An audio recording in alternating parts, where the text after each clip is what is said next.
بسم اللہ الرحمن الرحیم۔ السلام علیکم سامعین، امید ہے آپ سب خیریت سے ہوں گے۔ ہم کاشانِ بصیرت پہ کے یوٹیوب چینل پر مل کر بیٹھے ہیں اور کتاب گناہان کبیرہ کے آخری پارٹ یعنی کہ 7 پارٹ کے ساتھ یہاں پر حاضر ہوئی ہوں میں، اور ہم اس کتاب کے حوالے سے میں معلومات آپ تک پہنچانے لگی ہوں کہ کتاب کا نام ہے گناہان کبیرہ، اور مصنف آیت اللہ سید عبدالحسین دستغیر، ترجمہ ڈاکٹر سہیل بخاری، نظر ثانی سید فیضیاب علی رضوی، اور یہ طبع اول مئی سن 2000 میں۔ اس کے بعد ہم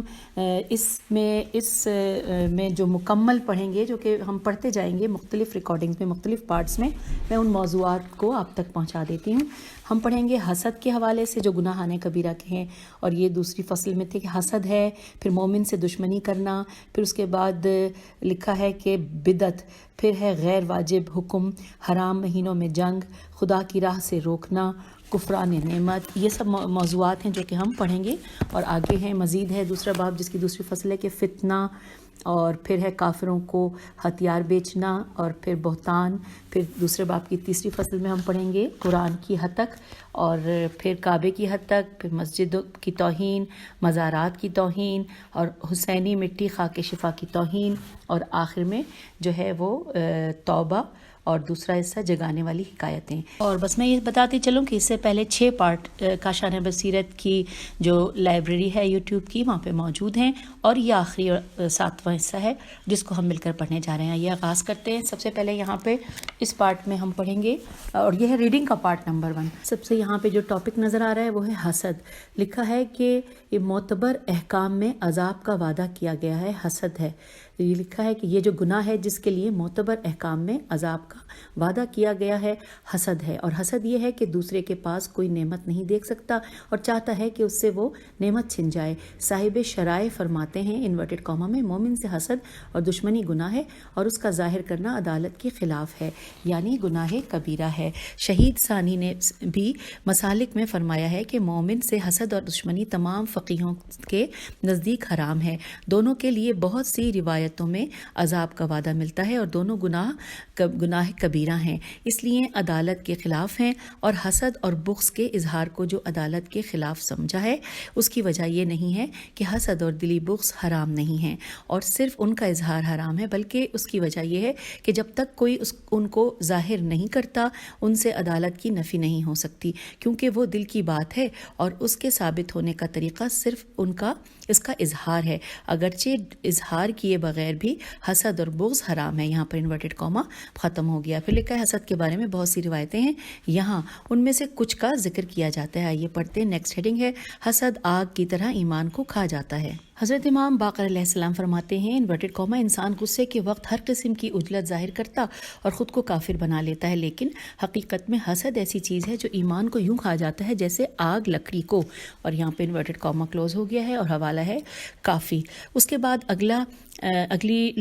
پیراگراف میں ہے کہ حضرت امام صادق علیہ السلام بھی فرماتے ہیں کہ حسد ایمان کو یوں ختم کر دیتا ہے جیسے آگ لکڑی کو کھا جاتی ہے۔ آپ علیہ السلام یہ بھی فرماتے ہیں کہ حسد، غرور اور ڈینگے مارنا دین کے لیے مصیبت ہے، اور یہاں پہ حوالہ ہے کافی الکافی۔ پھر ہے مومن ہر چیز پر رشک کرتا ہے لیکن حسد نہیں کرتا، اور منافق حسد کرتا ہے، رشک نہیں کرتا۔ یہاں پہ بھی حوالہ الکافی کا ہے۔ پھر نیکسٹ پیراگراف میں بھی کافی کے حوالے کے ساتھ لکھا ہے کہ پیغمبر اکرم صلی اللہ علیہ وآلہ وسلم فرماتے ہیں انورٹڈ کاما کہ خدا نے موسیٰ بن عمران علیہ السلام سے فرمایا تھا کہ میں نے اپنے فضل سے لوگوں کو جو کچھ عطا کیا ہے اس پر حسد نہ کرنا، اپنی آنکھیں اس کے پیچھے نہ لگانا اور اپنے دل کو اس کے پیچھے نہ دوڑانا، کیونکہ جس نے حسد کیا اس نے میری نعمت کو برا سمجھا، اور میں نے اپنے بندوں میں جو تقسیم کی ہے اس کو روکا، اور جو ایسا ہوگا میں اس سے نہیں ہوں اور وہ مجھ سے نہیں ہے۔ انورٹڈ کاما کلوز ہو گیا۔ یہ بھی حوالہ کافی کا ہے۔ آگے لکھا ہے کہ حضرت امام صادق علیہ السلام فرماتے ہیں انورٹڈ کاما کفر کی بنیاد 3 چیزوں پر ہے، ہرس، غرور اور حسد، انورٹڈ کاما کلوز۔ اور یہاں پر حوالہ ہے وسائل الشیعہ کتاب جہاد باب نمبر 54۔ نیکسٹ ہیڈنگ ہے کفر کی جڑ۔ حسد کا کفر کی جڑ ہونا جیسا کہ اس روایت میں ہے، اور نفاق ہونا جیسا کہ حدیث میں گزر چکا ہے، بالکل ظاہر ہے، کیونکہ حاسد شخص اس نعمت کو جو اس شخص کو ملی ہے جس سے وہ حسد کرتا ہے اگر خدا کی طرف سے نہیں سمجھتا تو گویا اس نے کسی اور کو خدا کا شریک بنا لیا ہے، جس کی تفصیل باب شرک میں گزر چکی ہے، اور اگر اسے خدا کی طرف سے سمجھتا ہے تو خدا کو عادل اور حکیم نہیں سمجھتا اور اس کے فعل پر ناراض ہو گیا ہے۔ کیا خدا سے ناراضگی اور دشمنی سے بدتر بھی کوئی کفر ہو سکتا ہے؟ اور کیا ایسی صورت میں ایمان ظاہر کرنا یعنی اپنے آپ کو مومن کہنا منافقت نہیں ہے؟ یہاں پر سوالیہ نشان ہے۔ ہم اگلے صفحے پہ آ گئے ہیں۔ ساتھ ہی لکھا ہے رسول خدا صلی اللہ علیہ وآلہ وسلم فرماتے ہیں کہ انورٹڈ قوموں کے بلا شبہ جو بیماری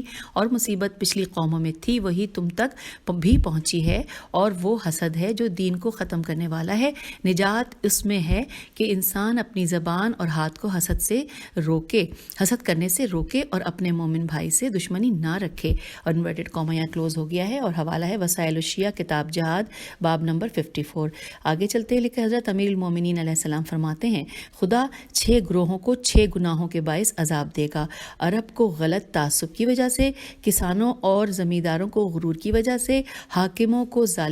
ظلم کرنے کی وجہ سے، عالموں کو حسد کرنے کی وجہ سے، لین دین کرنے والوں کو خیانت کی وجہ سے، اور دہقانوں یعنی گاؤں والوں کو نادانی کی وجہ سے۔ یہاں پر انورٹڈ کاما کلوز ہو گیا اور حوالہ ہے خصال کیجئے خ سواد الف لام صفحہ نمبر 158۔ آگے چلتے ہیں، لکھا ہے شہید کشف الریبا کاف شین فے کشف الف لام رے یہ بے ہے میں فرماتے ہیں انورٹڈ کاما کہ حسد انسانی دل کے لیے سب سے بڑا، سب سے برا اور سب سے زیادہ برباد کرنے والا گناہ ہے۔ اس سے بڑی کوئی بیماری نہیں ہے،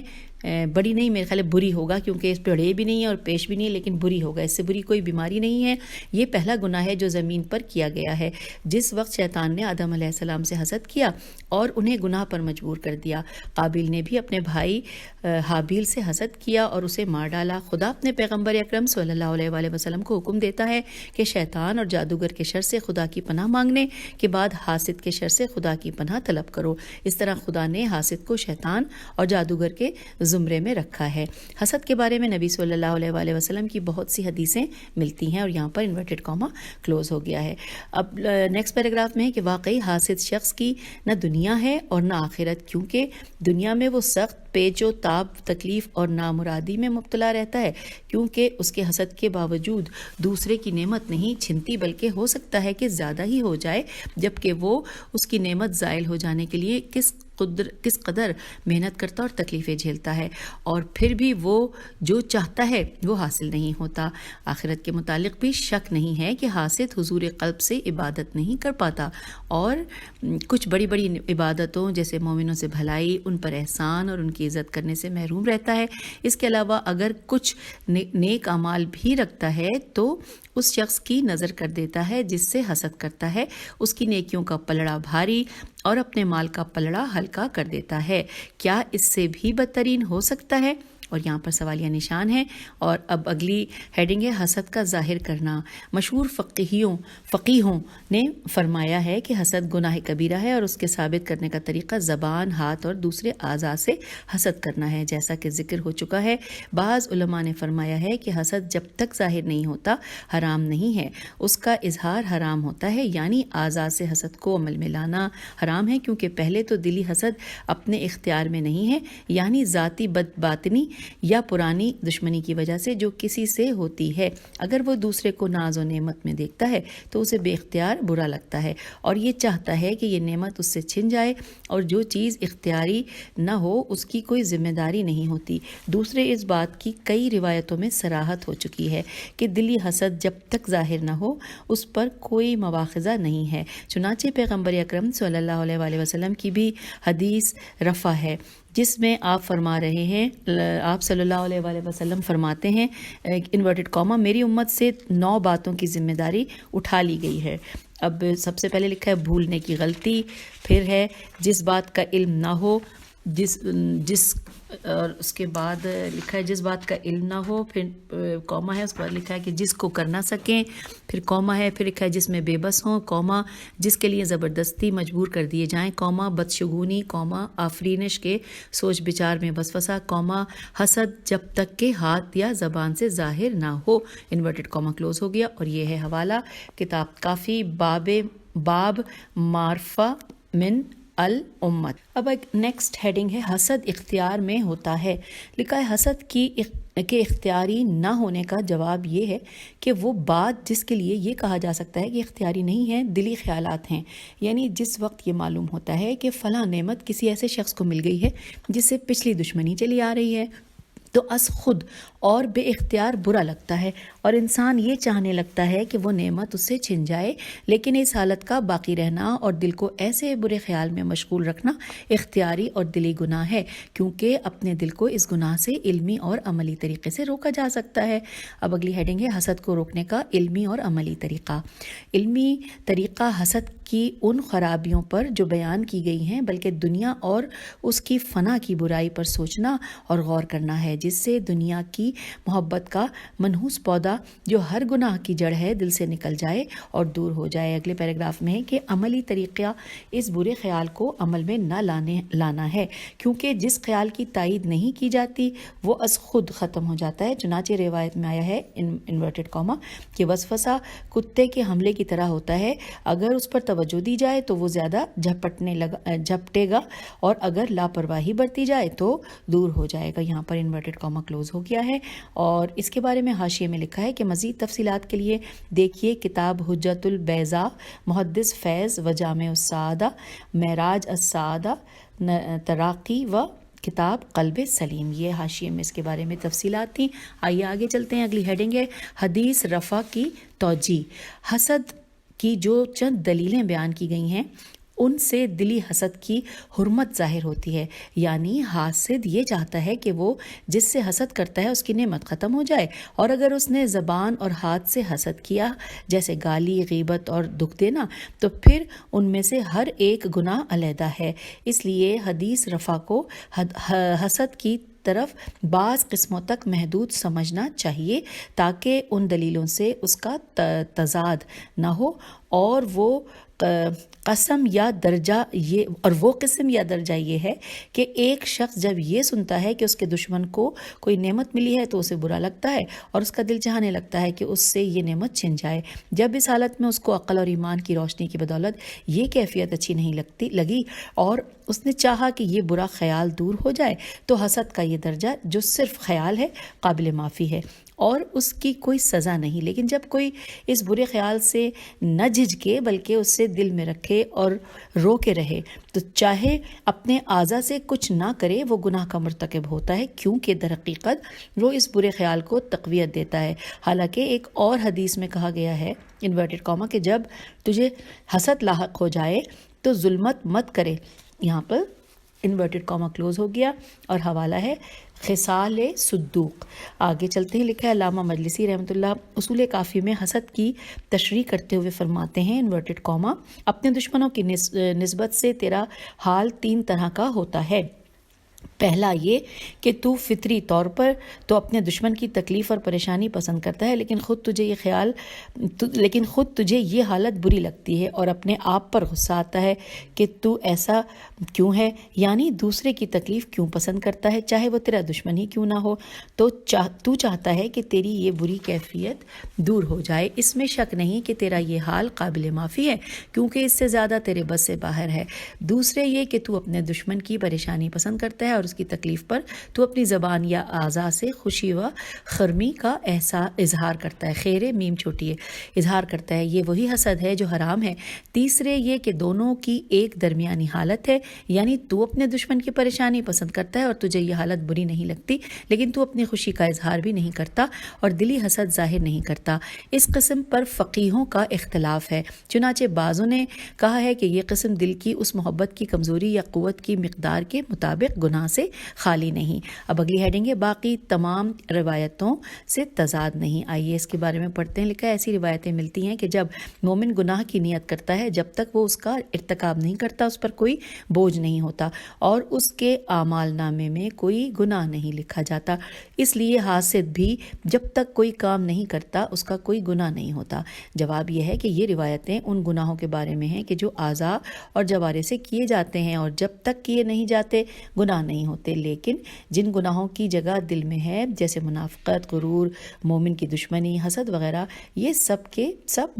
معافی کی روایتوں سے خارج ہیں۔ جو کچھ کہا گیا ہے اس سے معلوم ہو جاتا ہے کہ جب بھی کبھی انسان کے دل میں کسی مسلمان کی نعمت چھن جانے سے دلچسپی اور لگاؤ پیدا ہو، اسے واجب ہے کہ اس حالت کو برا سمجھے اور اسے دور کرنے کی کوشش کرے، اور اگر اسی حالت پر باقی اور قائم رہا تو سمجھ لے کہ گناہ کبیرہ واقع ہو گیا، اور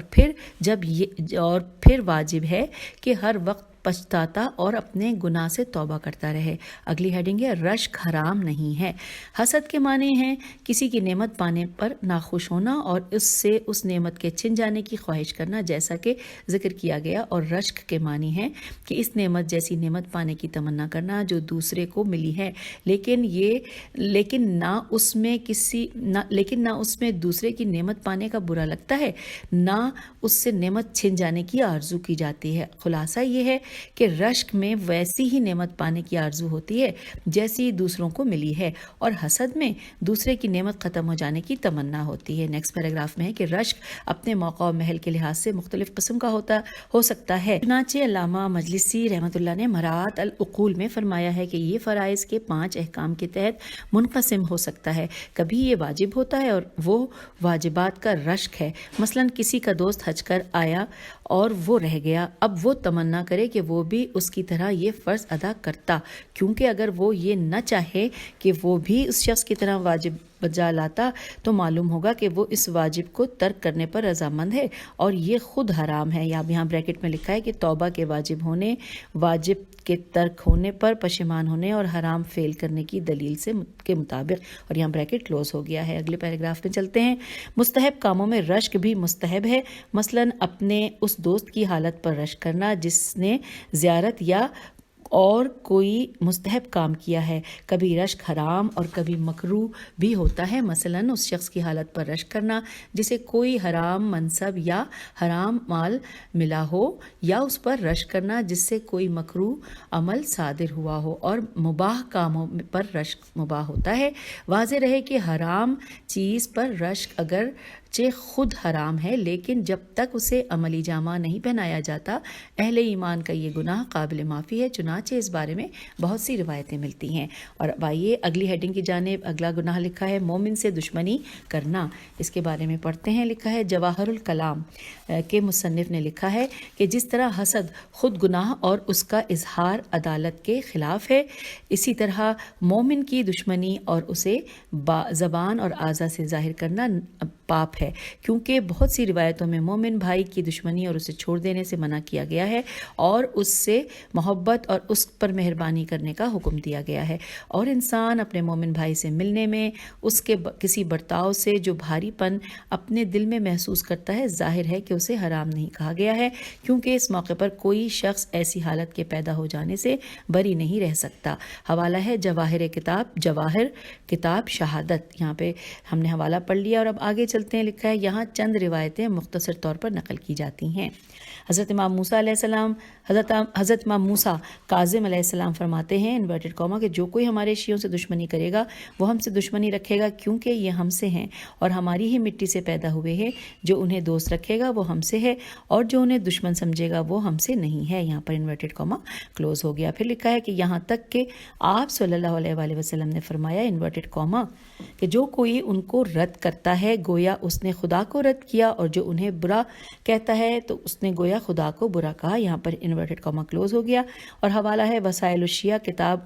امر بالمعروف باب نمبر 17۔ آگے چلتے ہیں، لکھا ہے اس موقع پر وسائل میں 18 روایتیں نقل کی گئی ہیں اور پیغمبر اکرم صلی اللہ علیہ وآلہ وسلم فرماتے ہیں انورٹڈ کاما کہ جو دو مسلمان ایک دوسرے پر غصہ کریں اور 3 دن تک اسی صورت میں جاری رکھیں اور میل نہ کریں تو وہ دونوں کے دونوں اسلام سے خارج ہیں اور ان میں دینی تعلق باقی نہیں ہے، اور جو کوئی اپنے مسلمان بھائی سے بات کرنے میں پہل کرے وہ قیامت کے دن بہشت میں جانے میں بھی پہل کرے گا، انورٹڈ کاما کلوز۔ اور حوالہ ہے وسائل الشیعہ کتاب حج باب نمبر 144 اور یہاں بریکٹ کلوز ہو گیا ہے۔ پھر لکھا ہے اس بارے میں بھی وسائل میں 11 اور حدیثیں بیان کی گئی ہیں۔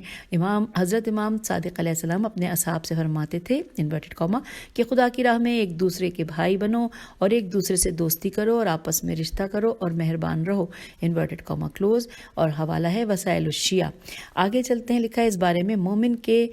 حق کے بارے میں اور اللہ سے محبت اور دشمنی کے بارے میں بہت سی روایتیں ہیں، لیکن مثال کے لیے انہی تھوڑی سی روایتوں پر اکتفا کیا گیا ہے۔ اب آئیے اگلا ٹاپک مل کر پڑھتے ہیں۔ ٹاپک ہے بدعت۔ لکھا ہے کہ گناہ کبیرہ بدعت، اگلا یہ گناہ کبیرہ ہے جس کا حرام ہونا مذہب کی ضرورت ہے، اور جو اس لیے کبیرہ ہے کہ مسلسل روایتوں میں اس کے لیے عذاب کا وعدہ ملتا ہے، اور چونکہ اصل بات مانی ہوئی اور ظاہر ہے اس لیے صرف چند روایتوں پر اکتفا کیا جاتا ہے۔ پیغمبر خدا صلی اللہ علیہ وآلہ وسلم نے فرمایا ہے کہ ہر بدعت گمراہی ہے اور گمراہی جہنم میں لے جاتی ہے، اور اس کا حوالہ ہے وسائل الشیعہ کتاب امر بالمعروف باب نمبر 40۔ آگے چلتے ہیں، لکھا ہے امیر المومنین علیہ السلام فرماتے ہیں انورٹڈ کاما کہ جو بدعت کرنے والے کے نزدیک گیا اور جس نے اس کا احترام کیا اس نے بلا شبہ دین اسلام کو بگاڑنے کی کوشش کی، انورٹڈ کاما کلوز ہو گیا۔ حوالہ ہے وسائل الشیعہ۔ پھر چلتے ہیں آگے کی طرف، لکھا ہے حضرت امام جعفر صادق علیہ السلام بدعت کو گناہ شمار کرتے ہیں، گناہ کبیرہ شمار کرتے ہیں، کیونکہ رسول خدا صلی اللہ علیہ وآلہ وسلم نے فرمایا کہ جو بدعت کرنے والے سے خوش ہو کر اور ہنس کر ملا اس نے بلا شبہ اپنا دین بگاڑا، اور یہاں پر انورٹڈ کاما کلوز ہو گیا ہے۔ حوالہ ہے سفینۃ البحار جلد نمبر 1 اور صفحہ نمبر 63۔ پھر لکھا ہے کہ حضرت پیغمبر اکرم صلی اللہ علیہ وآلہ وسلم فرماتے ہیں انورٹڈ کاما میرے بعد جب تم کسی شکی اور بدعتی کو دیکھو تو اس سے دور رہو، اسے بہت زیادہ برا بھلا کہو، اسے گالیاں سناؤ، تانا دو، اسے تھکا دو، عاجز کر دو تاکہ تمہیں جواب نہ دے پائے، اور ساتھ ساتھ یہ لکھا ہے کہ لوگ اس سے اسلام میں بگاڑ کے سوا اور کوئی امید نہ رکھیں، اس سے چوکن نہ رہیں، اس کی بدعتیں نہ دیکھیں سیکھیں تاکہ خدا تمہارے لیے اس کام کے عوض نیکیاں لکھے اور آخرت میں تمہارے درجے بلند کرے۔ امام یہاں پر انورٹڈ کاما کلوز ہو گیا ہے، اور حوالہ ہے وسائل الشیعہ باب نمبر 39۔ علامہ مجلسی رحمۃ اللہ اس حدیث کی شرح میں لکھتے ہیں انورٹڈ کاما کہ شکیوں سے وہ لوگ مراد ہیں کہ جو اپنے دین میں شک کرتے ہیں اور دوسروں کو بھی اپنی اس غلطی کی بدولت شک میں ڈالتے ہیں۔ بعضوں نے کہا ہے کہ شکیوں سے وہ لوگ مراد ہیں کہ جن کا دین فاسد گمان اور وہم پر قائم ہے، جیسے اہل خلاف، یہاں پہ لکھا ہے اہل خلاف کے بارے میں بریکٹ میں لکھا ہے سنیوں کے علماء، اور ممکن ہے کہ ان سے مراد بدکار کھلم کھلا گناہ کرنے والے اور دین کے بارے میں منہ پھٹ لوگ ہوں، کیونکہ یہی بات اس کا سبب ہے کہ لوگ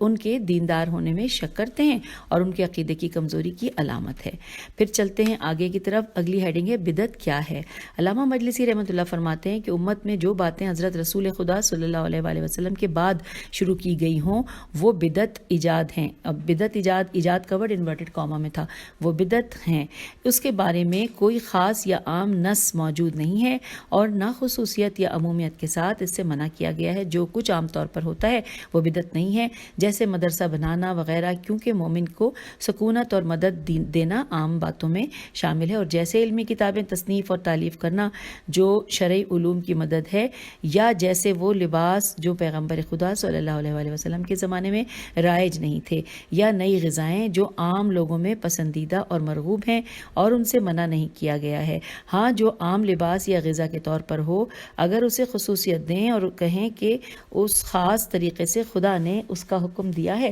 تو یہ بدعت ہو جاتی ہے۔ چنانچہ نماز جو سب سے اچھا عمل ہے اور جس کا ادا کرنا ہر حال میں مستحب ہے، اگرچہ چند رکعتوں کو کسی کسی خاص وجہ سے مخصوص کر دیا جائے یا کسی مخصوص وقت سے وابستہ کر دیا جائے تو بدعت ہوگی۔ اب یہاں بریکٹ میں لکھا ہے کہ جیسے خلیفہ ثانی حضرت عمر نے حکم دے دیا تھا کہ رمضان میں ہر رات کو 20 رکعت نماز باجماعت پڑھا کرو، اور یہاں پر انورٹڈ کاما کلوز ہو گیا ہے،